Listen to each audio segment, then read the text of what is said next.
Thanks so much, Barb. I really appreciate it.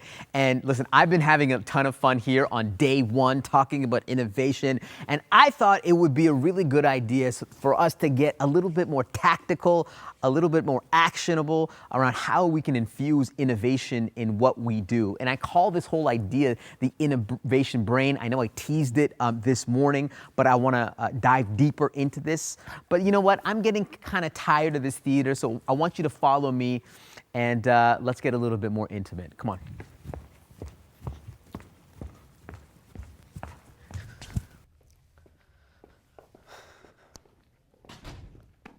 All right. Barb, I just need to get out of the theater. Come here. You know, it's a little bit more intimate. Some trees. Actually, it's fake.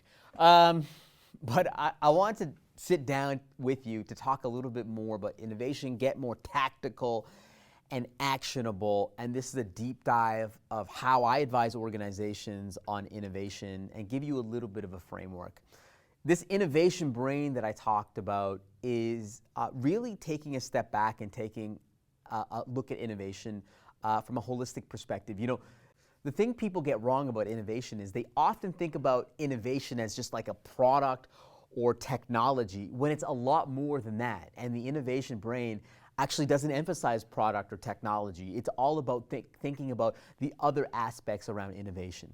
So on the left side of the brain, you have sort of the rational components of innovation, things like your revenue model and your talent and your process and your workforce. And on the right side of the brain, we're thinking about customer experience and content and commerce and creators and collaborators and community, those magical components when it comes to innovation.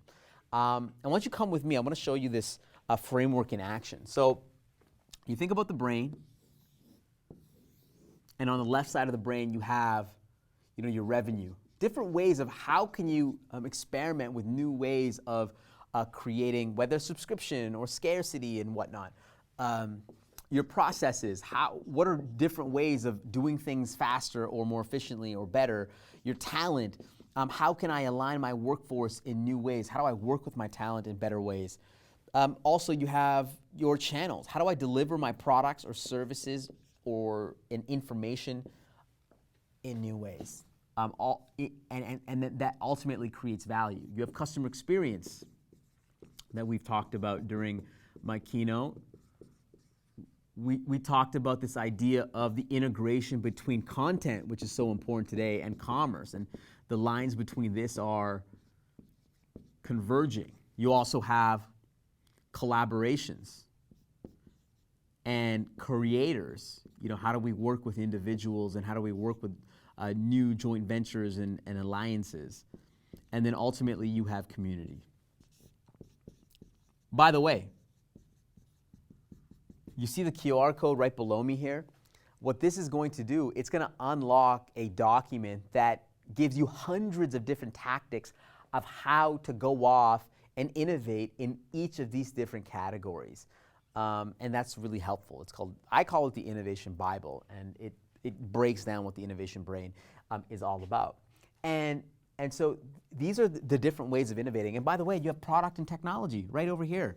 And I'm not even focusing on that because, like I said again, I'm trying to focus on the things that will move the needle outside of product and technology. And here's a dirty secret when it comes to disruptive innovation or transformative innovation is that most transformative innovation comes from innovations not through product or technology, but it's actually coming from your business model or your revenue model.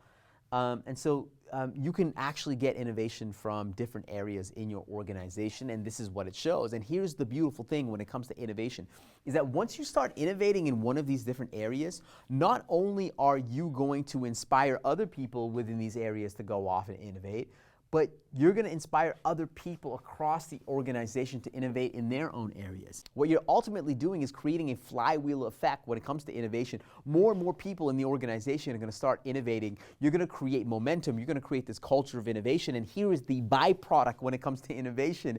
You are going to create this moat, essentially, this defense mechanism against other disruptors. It's going to be a lot more difficult to disrupt you because of this. The other byproduct when it comes to innovation is that you are actually going to increase your chances of getting lucky.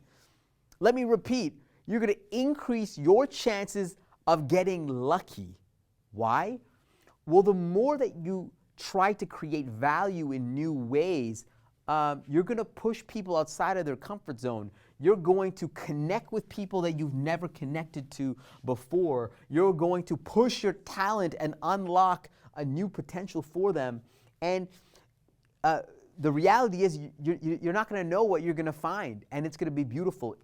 Innovation actually increases your chance of getting lucky, increases serendipity, and sometimes these are very difficult to measure on a traditional ROI scale, but you're going to be able to do this. Now, within most organizations, they don't have innovation embedded in what they do. And so I think the best way of approaching innovation is just starting with very small experiments and with very small teams and seeing how we can move the needle. Come with me.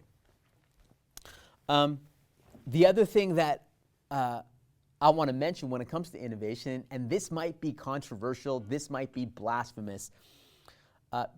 Throughout my entire career, I've heard this narrative that the most important individual for brands and organizations is the customer.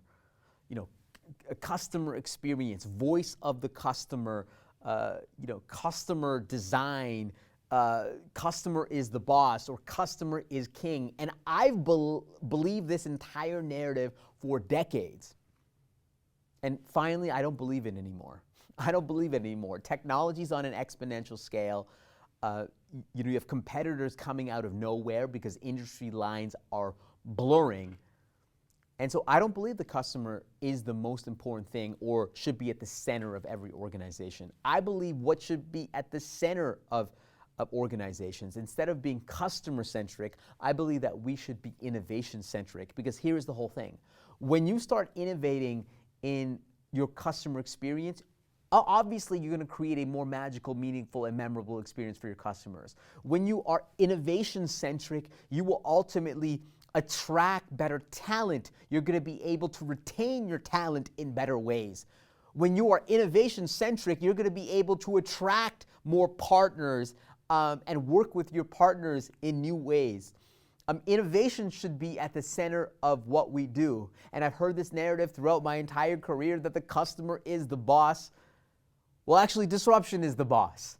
Disruption has the ability to eliminate and fire everyone in the organization, but it also has the ability to unlock unbelievable potential. And I believe if we put innovation at the center of what we do, then we can truly create a disruptive organization. And that's what I really want to do with Lincoln.